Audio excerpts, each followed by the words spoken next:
when I look at Boris Diaw, I think of Beethoven and the age of the Romantics.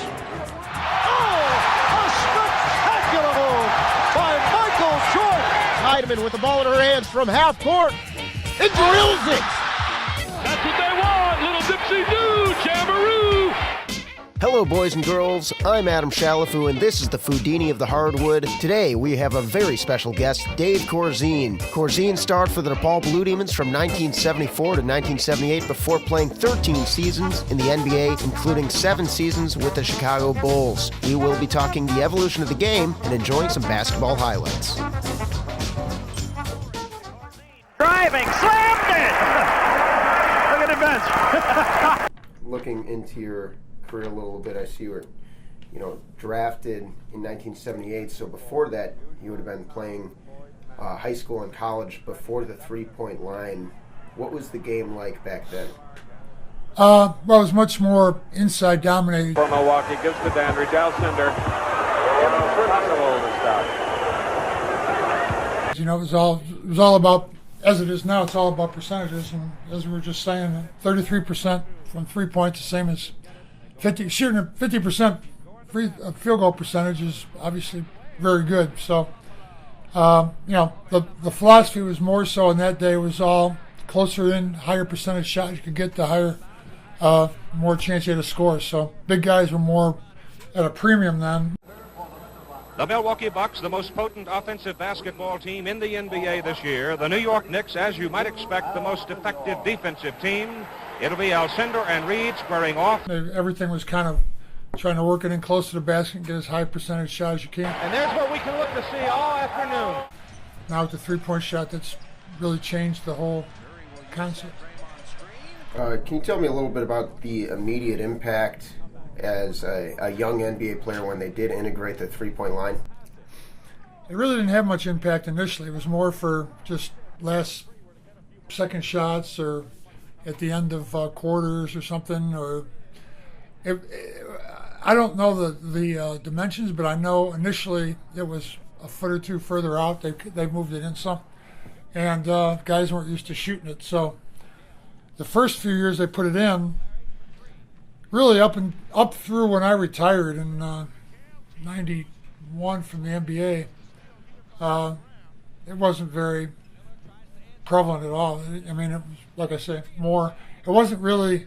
Plays weren't very often designed to shoot threes. It was just kind of a novelty shot. Bird for three. Oh, he's got it going. That's his third three-pointer tonight. If there was a three-point line earlier, do you think there were any players who would have benefited from that more than others? Seconds to go. 2 seconds. 1 second. West throws it up.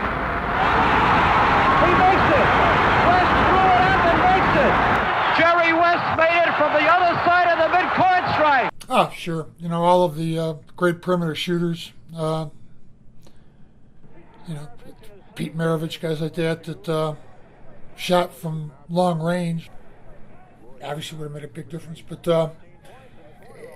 all from the standpoint, like we're saying, from the standpoint of they would have had a three-point line and scored more points just off the shots they did take. No shot is too long for Maravich. But also it kind of has changed the way offenses are designed, so they would have had probably more opportunity to shoot those shots that they were good at doing. So yeah, it would have made a big difference for the older guys. Goodrich has it outside. He hit it. I think guys have gotten more athletic now. It's a much more perimeter-oriented game. You mentioned it was a more inside dominant game, and you were playing in an era when some of the best big men of all time were sharing the court with you. Who were some of the toughest assignments for you defensively? The guy that I least enjoyed playing, Moses Malone, was toughest guy I thought to play against because he was such a great offensive rebounder. He's Moses, misses the easy bunny and a little dipsy doodle flip from the big 6'10" center. And he was so quick. His hand-eye coordination and his footwork and stuff was so good, and he was so quick to the ball that he had his own separate kind of book of rules. When you were playing against Moses, you'd as an opposing center, you really never left him. A lot of times you go over, if somebody's driving the basket, you go over and help and rotate on defense. But Moses had his own rules where you really never left Moses. You just kept body contact on him and tried to keep him off the boards. And he was so physical and strong that he'd still out-muscle you for a lot of rebounds. Ewing bumping with Corzine and hitting. And Olajuwon. Wow. They 4 in a row before that miss. And there's a key. Jabbar. Kareem. All those guys, a lot of great centers in that era, which you don't really see guys. It's almost an insult to call somebody a center nowadays. They really don't want to be called centers. They want to be thought of as perimeter players. So, been a big change as far as inside. You don't see a lot of guys even play with their back to the baskets anymore. Offensively, you mentioned some of these guys kind of having this back to the basket game. So, of the legends there that you mentioned or anyone else, do you think they would have a place in this more positionless era of basketball still? Yeah, for sure. Those guys obviously great players. I think some of the bigger, slower guys like me that were kind of role players, big guys inside, be tougher. There's a elite group in any generation that can play in any generation. And, as you look at guys now, again, you still see some post-play depending on, you just don't see kids that practice it. So it's kind of a chicken and egg thing. If nobody works on being a post player, then you don't have any post players. You don't have any post players. And everybody goes, well, we don't have any post players. We're just more of a perimeter team. So it kind of feeds on itself. Very strong Thompson. It's Whiteside. Whiteside's roundhouse hook drops. About that offense, Eric. All the guys. If there's a Shaq coming in the league or a dominant big guy, a dominant player, no matter what position, is going to have the ball run through him a lot. So if somebody comes up with another dominant big guy, that's the kind of how the league runs too. That everybody follows the champions. When Lakers were winning a lot of championships with Jabbar, everybody had to try to combat how we're going to stop. If we're going to win a championship, we've got to go through the Lakers. How are we going to stop those guys? We'll need a big guy to guard Jabbar. And, it's all about matchups. If you're trying to win a championship, you focus on a couple teams that you're going to have to beat, whether it's Celtics or the Lakers at that time or the Bulls. So we talked a little bit the other day about the way the game's changing, and I think it's pretty... Or Pistons or whoever it was, you tried to match up. If you got knocked out by that team all the time in the playoffs, you had to try to come up with some formula or matchups that will help you get past those guys. So every team ends up trying, not whether they're trying to consciously or not, they emulate the teams that are most successful. Right now, obviously, with what Golden State did with their success on the perimeter. Long distance, puts it in. Stephen Curry with another three-pointer, his fourth. And it's a one-point game. You mentioned teams being so much more perimeter-oriented, and the team that comes to mind, and definitely you could argue was influenced by Golden State that kind of started this three-point arms race, are the Houston Rockets, and they're on pace to shatter the record for most three-pointers attempted in a season, averaging almost 41 attempts per game. Are they really? Yeah. What's that like for you, being an old-school guy, witnessing that kind of revolution? Again, all of these changes are all dictated by what the rules committee decide is good for basketball. If fans didn't like that, they would change the rules. They'd move the three-point line back a few more feet to open up the game. They still talk about, I'm not sure, I think they like the way things are right now, but if they wanted to tinker with it and kind of cut back on the amount of three-point shots, all that, they'll move the three-point line back a little bit, lower the percentage of guys shooting it. But again, just from a percentage standpoint, if your team is shooting over 33% from behind the arc, that's equivalent to 50%. If you can shoot 50% from the floor, that's darn good. So a lot of teams, just from a pure statistical standpoint, are better off shooting. Every shot should be a three if they can shoot over 50, equivalent to a 50% from a two-point shot. And nobody wants any more a 15-foot shot. It's either take a three. It's become much more a game of specialists where you've got the three-point line, so people spend their whole lives practicing shooting from around the line, just back and so anywhere along the floor around the three-point line, guys, that's a given shot that everybody has to make if you're going to be a successful player. So that they spend their lives practicing that shot. You don't really see a lot of guys off the dribble that can, pull up, make a 15-foot jump shot, and whether they can do it or not, coaches aren't looking for that. They either want a very high percentage shot, a layup or a dunk, dribble penetration, or pitch out for a three. So it's all dictated by whatever the rules are at the moment.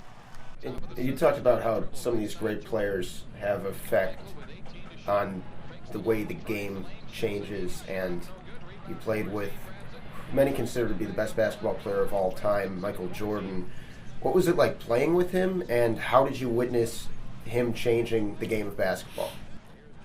Well, I think there's a lot of aspects to that. I think, first of all, it was great playing with him. I agree with you. I think he was the greatest player in the game, and anytime you have an opportunity, you probably could count if there's 100 guys in the whole world that even had a chance to, if you take his whole career to be on a team with him and be part of an organization with him. So it was a great honor to play with him for 5 years, and great player, great competitor. From a teammate standpoint, he was a great teammate. So it was great to be on his team. And as far as him changing the game, when Bird and Magic came in, I got out of school in '78. Bird and Magic came in '79. And when I came out, I was a first-round draft choice. And my first contract, my first year, I made like $65,000 a year. And it was still the NBA, but it was more of a blue-collar kind of league back then. There wasn't all the glitz and glamour and stuff. Still, great opportunity. But Bird and Magic came in '79, coming off that Michigan State, Indiana State NCAA championship game, and all the excitement that caused. And then to go to the Lakers and Celtics, I say it's almost like if somebody had written that script and made that movie, it would be hard to believe. It would be too unbelievable. You had a city black kid and the hick from French Lick, that completely different styles, completely different teams, play for the NCAA championship, and then go to the NBA on two of the greatest historic franchises ever, and bring that rivalry for the next decade really between those guys. And then Michael came in 84 to 89. Michael came in 84. I got to the Bulls in 82, yeah. So he came in 84. So those guys coming in 79, they raised the whole level of the NBA and the interest in the NBA, just drawing them from the NCAA championship game into their situations. They had the flashy point guard in Glittertown, and the hard-working forward, and hard hat Boston, and everything just kind of came together for those guys and the league, that they had a rivalry for about a decade there between those two teams. And Michael was, and so because of that, they raised the status of the whole league. People were much more interested in watching the NBA then. And then 5 years later, when Jordan came in, he was like the next leverage or step on the. If those guys brought it up 100%, he brought it up 200% above them, and it ratcheted it up higher and higher in terms of the popularity of the league and fan attendance, TV, salaries, everything continued to escalate. It really, I think, around those three guys, Bird, Magic, and Michael, and they had the Pistons made a run. The Cavaliers had a really great team at that point. They just had a great team at the wrong time. But the Pistons got through with Isaiah and the Bad Boys and stuff there. So there was just some great rivalries between maybe 4 or 5 of the top teams in the league at that point, that every year we're going to go at it. And I think that was more of a, especially with the Lakers and Celtics, those guys go back 50 years since the league started. So all the traditional fans and old-time fans and stuff, those were great rivalries. But now broken up by Jordan, and flips it to Corzine, baseline, yes, and Jordan made it.